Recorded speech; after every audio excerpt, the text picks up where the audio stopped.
Hi, I'm James. And I'm Anthony. And this is Words and Numbers.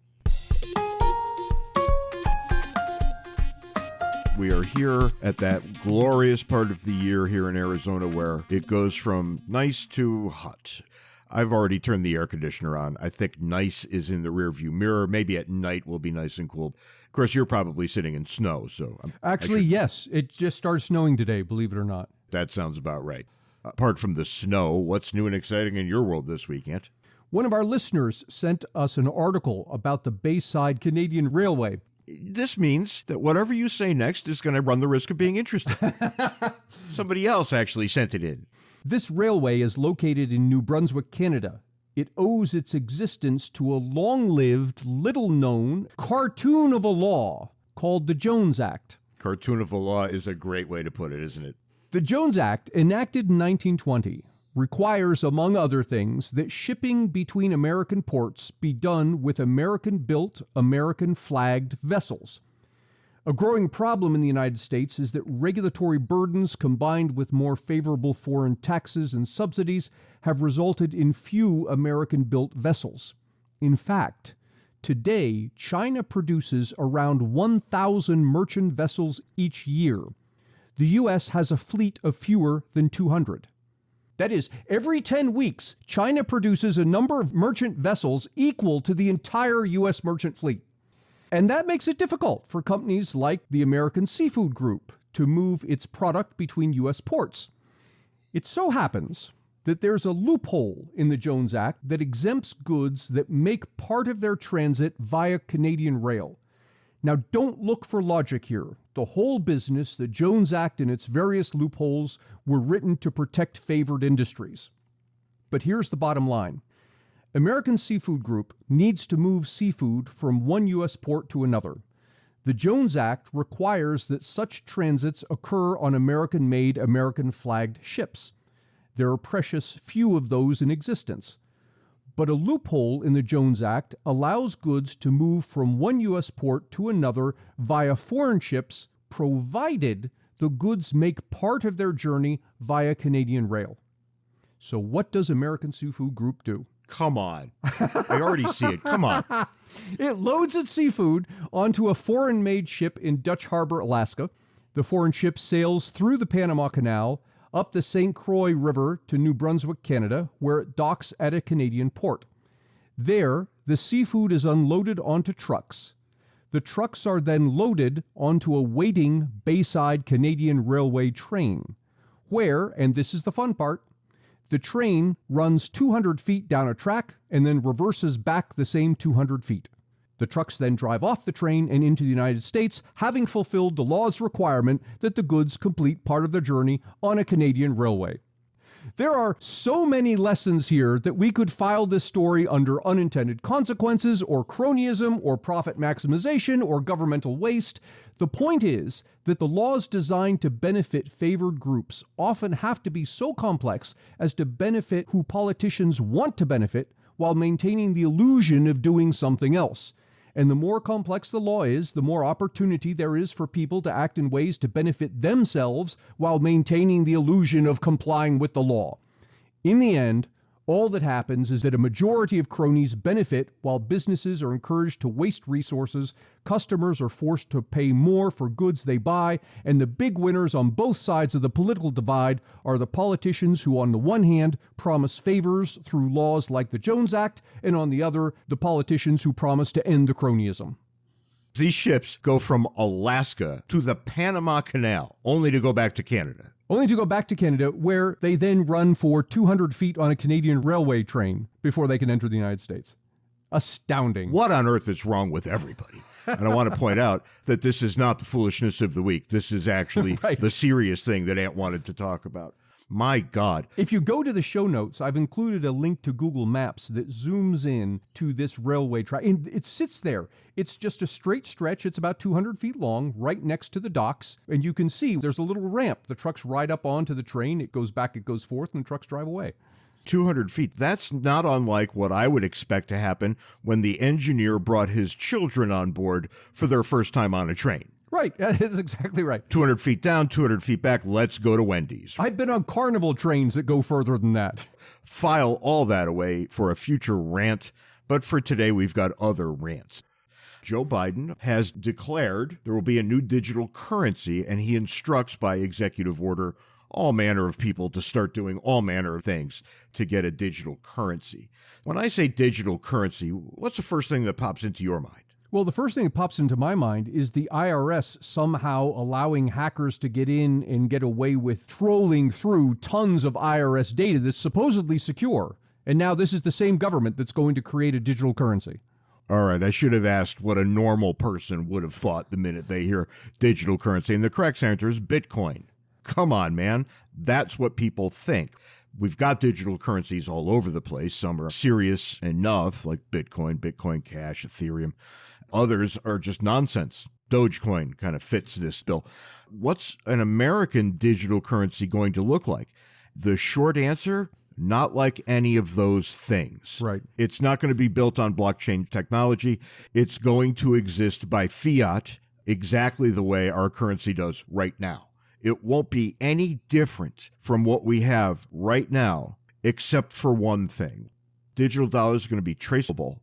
The big win here is for the government. That's right. There will be literally no transaction you can make that won't have a bureaucrat peeking in at you. None of the upsides of a regular digital currency, plus some downsides that digital currencies don't have. Yeah, all of the downside we now have with fiat money. Plus more. And right? more. Right. What could possibly go wrong? One group that's really going to get hosed here are waitstaff.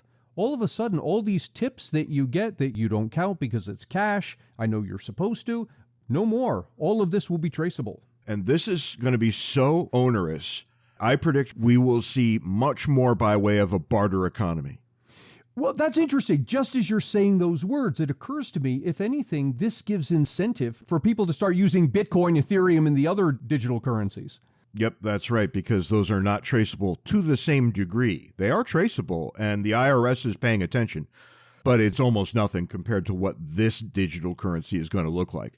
It bears pointing out that the reason why we have currency in the first place is because barter economies don't work particularly well. Yeah. We get currency as a storehouse of value. Well, now we're going to end up going right back to bartering, which means real inefficiencies. This is no way to start with a digital currency. It's worth reminding people who think that the barter economy was all unicorns and rainbows, and you imagine that people aren't. People weren't greedy when we had barter economy. Money doesn't make people greedy. People are greedy or they aren't. Money is simply a tool that they use. Money solves a ton of problems that currently we don't experience, but you will experience in full if you revert to a barter economy. And it's still, Ant, not the foolishness of the week. Think about that for a second. I skip right past ruining the United States economy. Not foolish enough. and go to something else.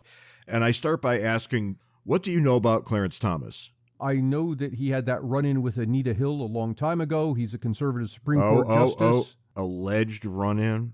Well, he had a run-in. I mean, whether what was claimed actually happened, I don't know. And I think I saw some reference to something about his wife in the news recently. This is the important part today. His wife, Ginny Thomas, is a very partisan Republican. She sent 29 text messages to the Trump White House pressing on this idea that Trump could just declare himself still president and somehow that would be okay. She's doing things that I think a rational person ought not do. But here's where it gets really interesting. We get calls first for Clarence Thomas to recuse himself from any number of cases that are anywhere near cases about the last election.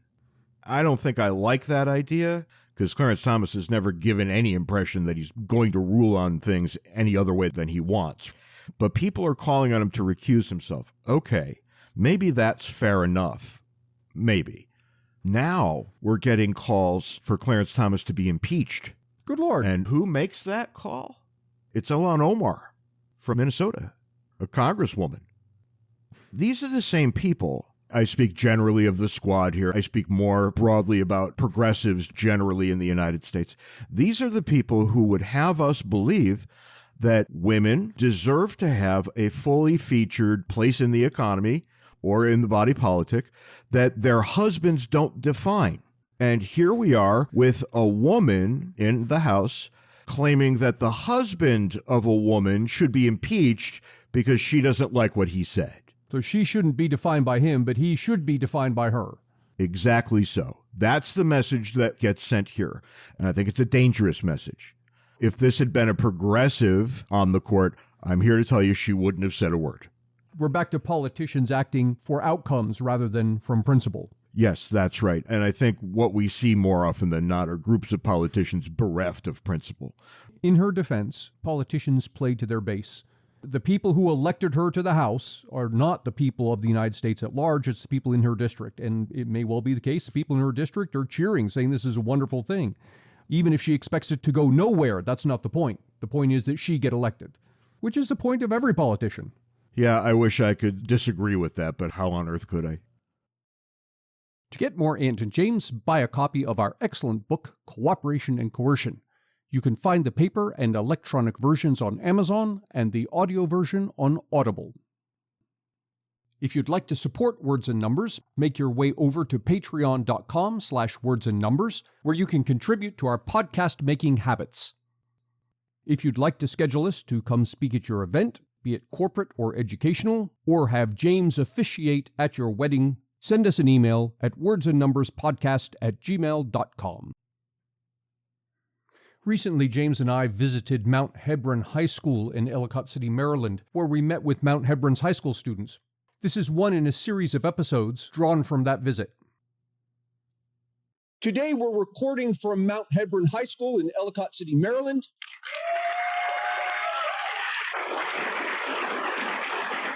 In front of us are 150 students who comprise the largest and objectively most successful economics program in Maryland, likely in the country, possibly in the world. Under the direction of their teacher, Van Prime, the economics students at Mount Hebron participated in the National Economics Challenge, a competition among 10,000 high schools across the country. Mr. Prime's students have won the national championship 6 times, placed as national finalists 9 times, and won the Maryland State Championship 16 times. Not satisfied with dominating in the United States, the students have also participated in the International Economics Olympiad, where they won first place in the world. If you'd like to learn more about Van Prime's astounding students, look in the show notes for links to their media appearances.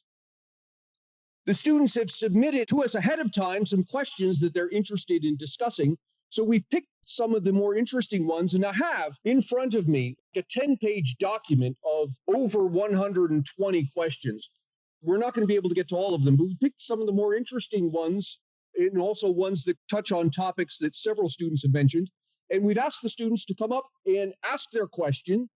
We'll respond, and feel free to stay here if you have any follow-up questions that we can address, and treat this more like a conversation than a presentation. EPI analysis of DEA and BLS statistics have shown a big deviation between wages and productivity that started in about the early 1970s. What do you think are the causes of this, as well as the long-term implications? Yeah, this was an interesting question. It's one that people often bring up, prompted in part by politicians who also hammer on this, that over time we've seen dramatic increase in productivity in the United States that is not matched by an increase in wages. And there are a couple of important things to think about here. One is that the increase in productivity, it's not exclusively due to an increase in the productivity of labor, but it's also due to an increase in the productivity of capital. We have machinery, we have computers, we have things that can do things they couldn't do before. If you want a good example of this, think about something simple like digging a ditch.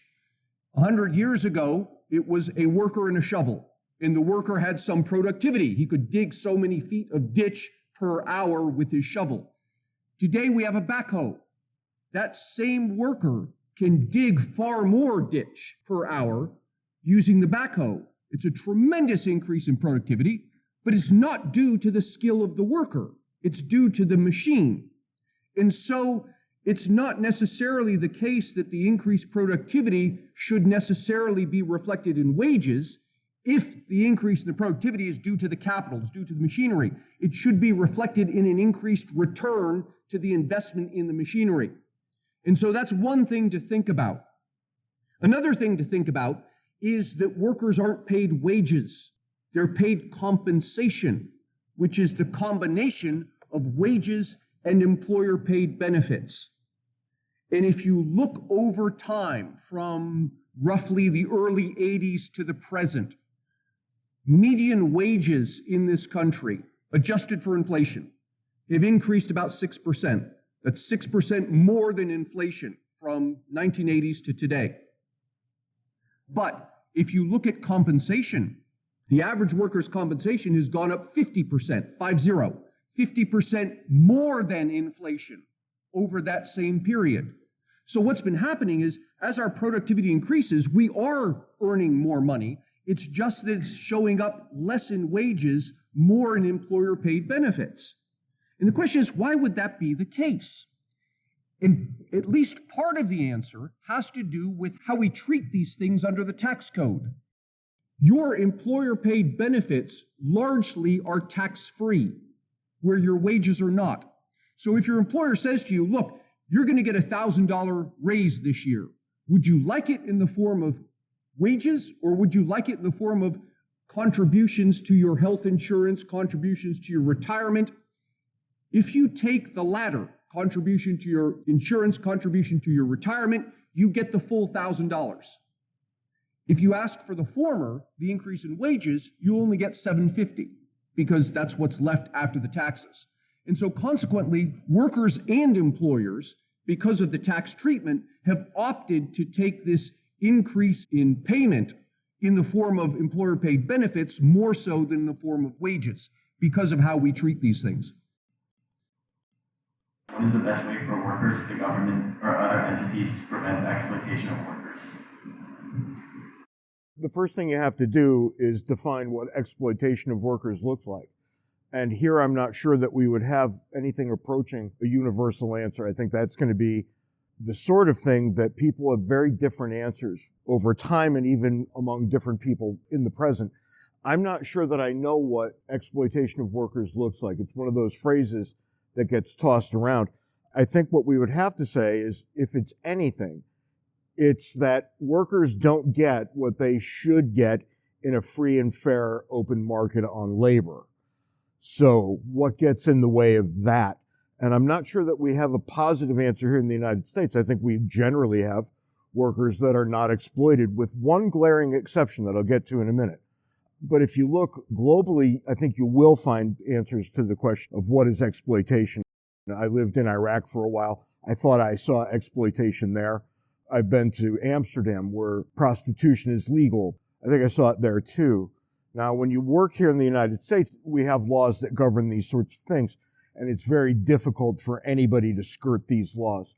Some under-the-table jobs might, and those jobs usually go to immigrants who are not legally able to work in the country. So you can see where there might be an opening for abuse there. But a little known fact from my past, I used to work at mental institutions, group homes for people with developmentally delayed issues. And how they got paid was very interesting. They would have jobs, I would drop them off at their jobs, and they would get a check at the end of the week for like $37 for a full-time work week. And I dug into this a little bit, and for those people, and this was a law that was designed to get them work instead of being left at home day after day after day. The way the law works is that they get paid a percentage of minimum wage depending on how much they work. So if they produce 10% of the output that a minimum wage worker would produce, they get 10% of minimum wage. So you end up seeing these very, very small paychecks. I might make the argument that that's a kind of exploitation, but given that they had a place to live and they could go see doctors anytime, they had all the trappings of a pretty good middle-class life, even though they had no income. I don't know how you come to decide what's exploitation and what isn't. It's one of those things that you know it when you see it, but it's very, very hard to define. We have a tendency to equate low wage with exploitation. I think you've got to keep these two things very distinct. James started off by saying exploitation is when you don't get what you should get in a free market environment. Now, a lot of people will stop that sentence partway through and say, well, exploitation is when I don't get what I should get. Yeah, but what does this mean, what you should get? Ultimately, what you should get is what you and your employer agree to. I would love to be paid $1,000 an hour to do my job. You're not worth it. My employer's not willing to pay that. Now, should my employer be forced to pay me $1,000 an hour to do my job? You start down that path and it looks like you're now exploiting the employer. My employer would like to pay me $0. I would like to be paid $1,000. Neither one of us are willing to deal with those extremes, and so we come to some agreement. If we come to an agreement that maybe isn't what either one of us would want in an ideal world, but it's something that we're both willing to live with, that to me says there is no exploitation here. Now, I may be in a situation where, because of my education or skills or experience or whatever, that I simply can't earn enough to support myself. Does that mean I'm being exploited? I don't think so. And the reason I don't think so is because I think the cause of my problem isn't what my employer is willing to pay me and what I'm willing to work for. The cause of my problem is I don't have a skill set that's worth enough to enable me to support myself. Now, that's a problem that we should deal with, but I don't think it's a problem of exploitation. It's a different problem. And that's exactly the minimum wage argument, that we should have a minimum wage because people tend to fall through the cracks. I'm comfortable enough saying that I do think people fall between the cracks.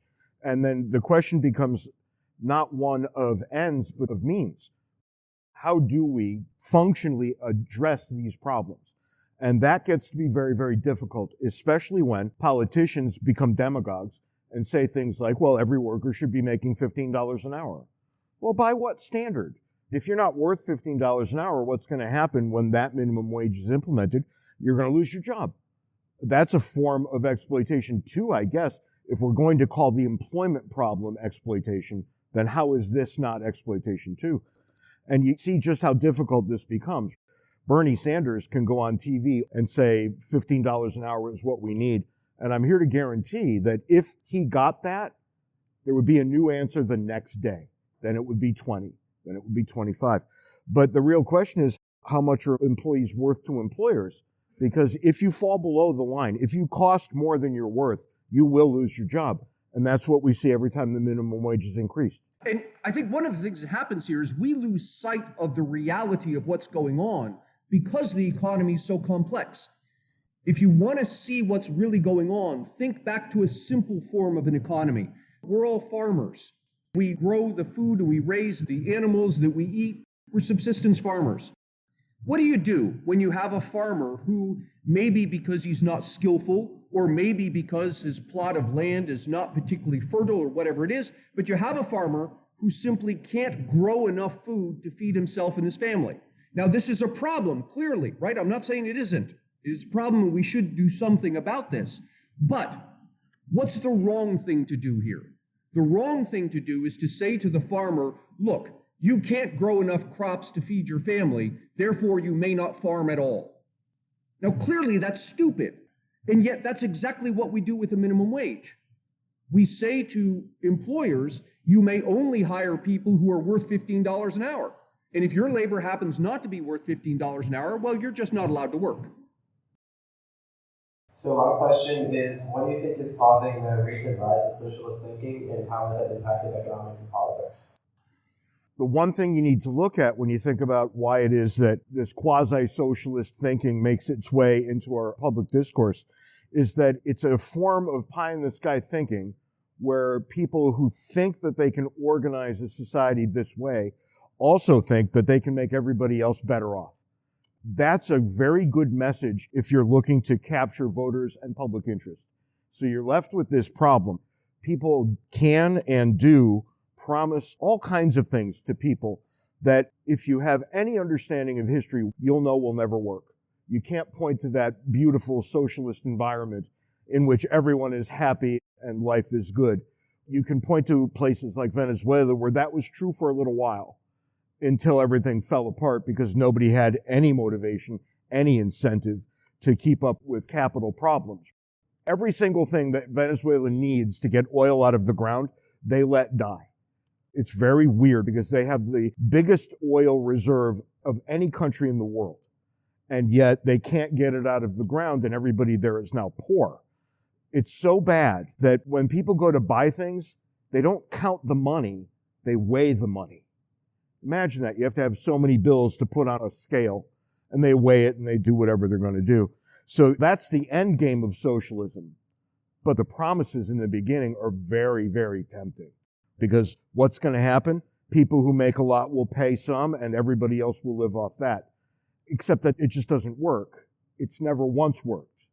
Tens of millions of people have died in the process of trying to make this work. I had something interesting to say, and it completely slipped my mind. Yeah, I don't believe the former, I believe the latter. I just remembered what it is. People say things like, well, socialism would work. The problem is we've never actually tried pure socialism. And that's absolutely correct. We never have tried pure socialism. But similarly, we've never tried pure capitalism, pure free markets either.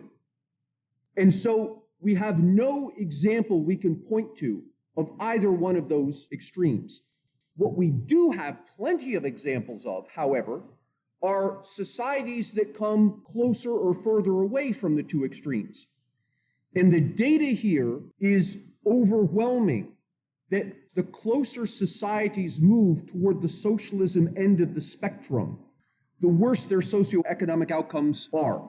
And by socioeconomic outcomes, I mean all sorts of things you would point to that are indicative of a healthy society. Things like unemployment, poverty, equality, environmental outcomes, child labor, on and on. Those metrics, not in every case, but on average, degrade the closer the society gets to socialism, and they improve the closer society gets to capitalism. So we don't know what the two ends of the spectrum look like, but we do know what it looks like to slide back and forth across the continuum. So my question was, what impact will rising gas prices because of the conflict in Ukraine have on the rest of the world? Yeah, there are two things here. The price of gas and inflation. People often confuse the two. Inflation is a rise in the average price level.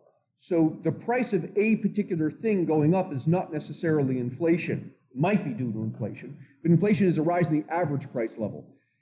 The rise in the price of gas is coincidentally happening at the same time that we're also experiencing inflation, rise in the average prices. And the rise in the price of gas, part of it is due to the overall inflation, but part of it is due to what's going on in Ukraine. And some things to think about. First, Russia exports 5% of the oil that the rest of the world consumes. So think about the total global consumption of oil, 5% of that is coming from Russia. So it's a decent chunk. It's not half of it by any means, but it's a decent chunk.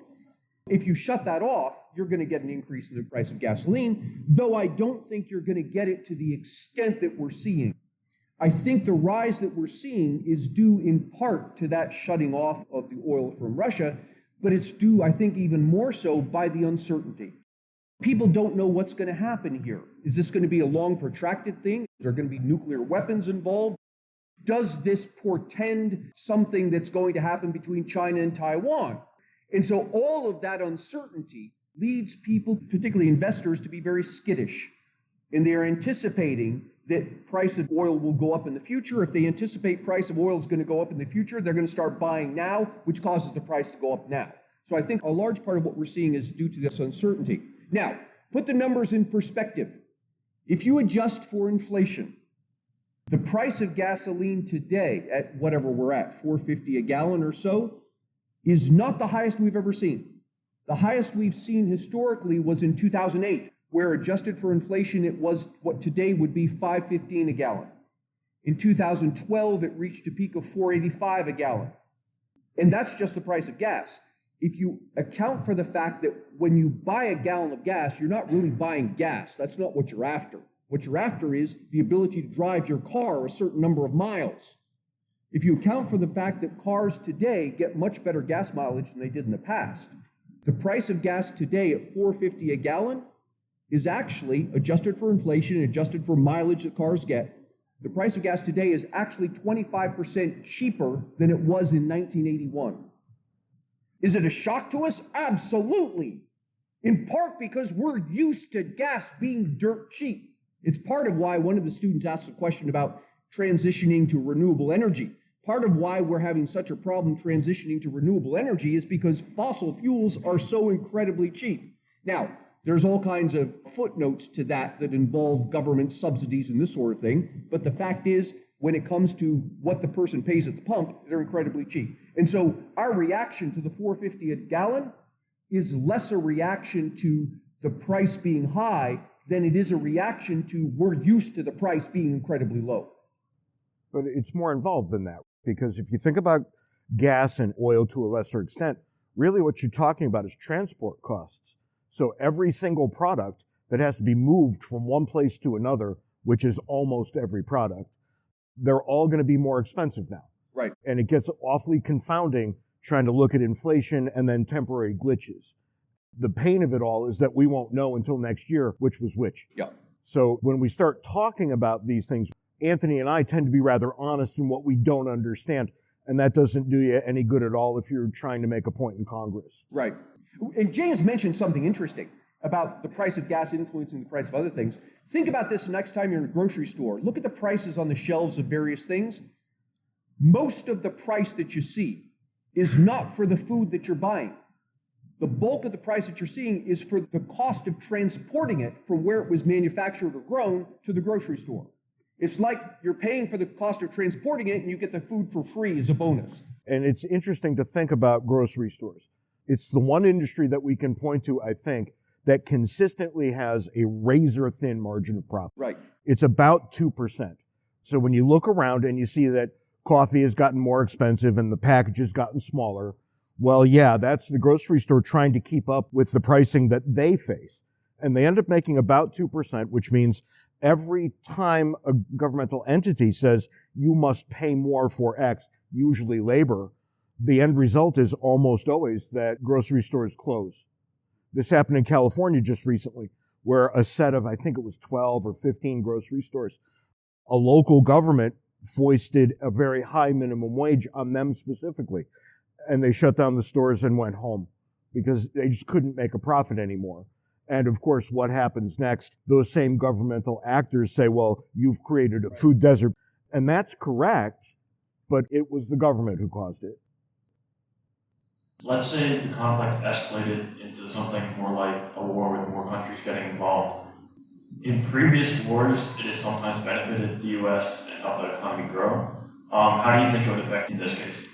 That's a misconception, and it's something I was taught when I was in high school, that we're in the Great Depression. What got us out of it was World War II, and consequently, wars are good because they boost the economy. And that's like saying, this is a bad analogy, maybe I shouldn't say it. Well, I'm going to say it because I can't think of a better one. It's like saying spending money on a party is good for your consumption because you spend money on a party and you have lots of food and drink and this kind of thing, and that's clearly good. And you're missing the point that I can spend lots of money on food and drink, but then I've got to pay for that somehow. Particularly if I put it on my credit card, it means for the next 2 months, I'm going to be eating ramen noodles to pay back for this spending that I did. So really what happened is I didn't suddenly boost my standard of living. I shifted my standard of living from the future to the present. And that's what a war does. It's part of what a war does. It shifts our spending from the future to the present. So yeah, you can get a boost in the economy because of all this military spending. And for the next 10, 20, 30, maybe even 50 years, our standard of livings are going to be slightly lower as we try to pay back for all of that. And that's not even counting the fact that when you have a war, what are you doing? It's not only the spending, but you're destroying a bunch of stuff. And now we've got to rebuild these things that we destroyed. So you're at a net loss here. We have to rebuild those things in lieu of building other things. Right, yeah. Now, the United States has traditionally done quite well when Europeans go to war.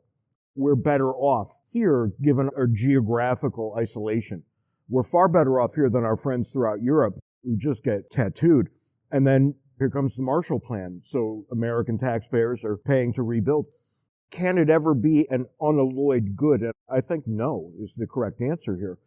That doesn't mean we shouldn't have gone to shut down Nazism. I don't want to make that case at all. Of course we should have. But you have to look at things in a sober sort of way and understand that if we do that, there are costs. Are we willing to pay them? Under certain conditions, yes. And under other conditions, not so much. And you see the kind of arguments that are being made right now. People remember only too well Iraq and Afghanistan and the never-ending war, that the minute we leave, it all goes right back to the way it was the day before we got there. And we think about that when we look at places like Ukraine. We ask an obvious question: what's our business there? And I'm not sure there's a great answer to that question.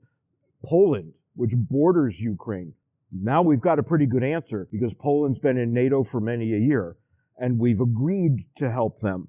I think we might welch on that agreement. I think we might say, well, we meant it at the time, but not right now. Who knows? Putin has nuclear weapons. It means he can do all kinds of things, and he can expect that he won't be countered. The Chinese, I think, are looking at Taiwan right now, asking what's happening with Ukraine. And if Putin grabs Ukraine, I think the Chinese grab Taiwan in exactly the same way. So you have to worry about the lessons you're teaching people, too. Not only this idea that wars cost, but how wars cost. And that's the interesting part. I'd follow up with, to anyone who says, well, World War II is what got us out of the Great Depression, I would challenge them to look at statistics for the United States and for other countries, because the Depression here was a 10-year event. From the start until we got involved with World War II, roughly 10 years of serious unemployment and reduced GDP. Look at the same period for other countries. Look at Canada, look at UK, look at France. And what you'll find is those countries similarly suffered dramatic unemployment at the start of what we call the Great Depression, but they came out of it within about 18 months. It was in the United States that it lasted a decade.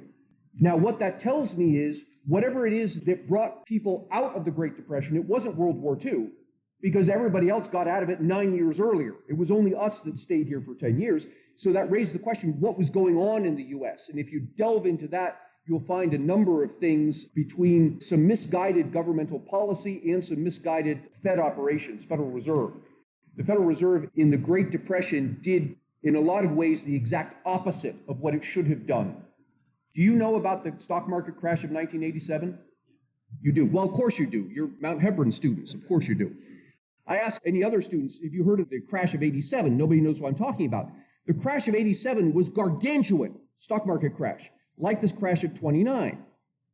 But 6 months later, you would have had no idea that there was a stock market crash in this country. Why? Because in 1987, the Fed did what it should have done. What if it had done back in 1929, the 1929 crash similarly would have been done in 6 months. But the Fed did the exact opposite in 1929 of what it should have done. It actually made the situation worse. I actually remember that crash in 87 because I had just gone to college and there were a bunch of college students all wondering how their parents would afford to pay their tuition for the next year because everybody got eviscerated with that one event. It's hard to explain how bad it was to people who didn't live through it. And then it's hard to explain how bad it was for people who did live through it because it was over pretty quickly. It's also interesting, the change in the psychology.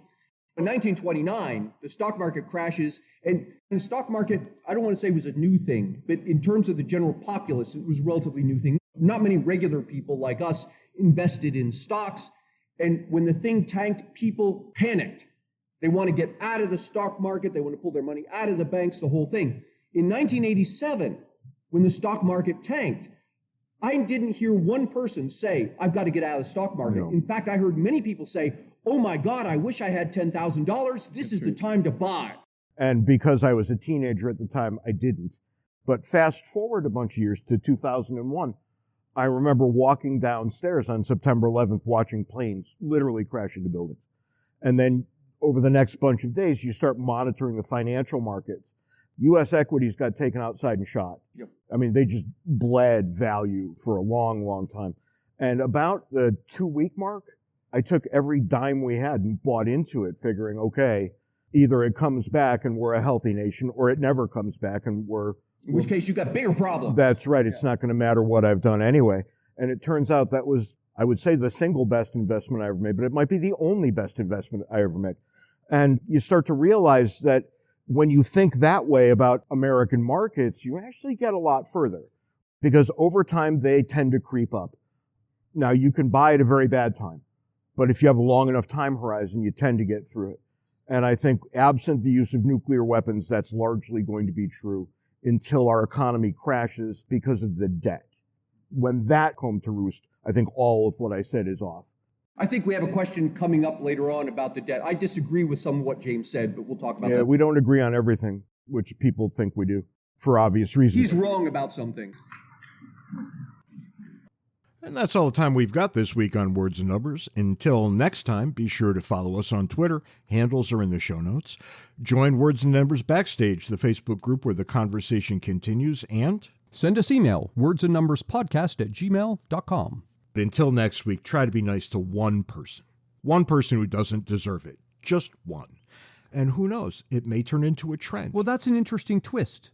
Be nice to one person who doesn't deserve it. Being nice to people who deserve it is easy. That's easy, right? Being nice to somebody who doesn't deserve it is really hard. Give it a shot. You might feel good about yourself. Till next week, can't take it easy. See you next week, James.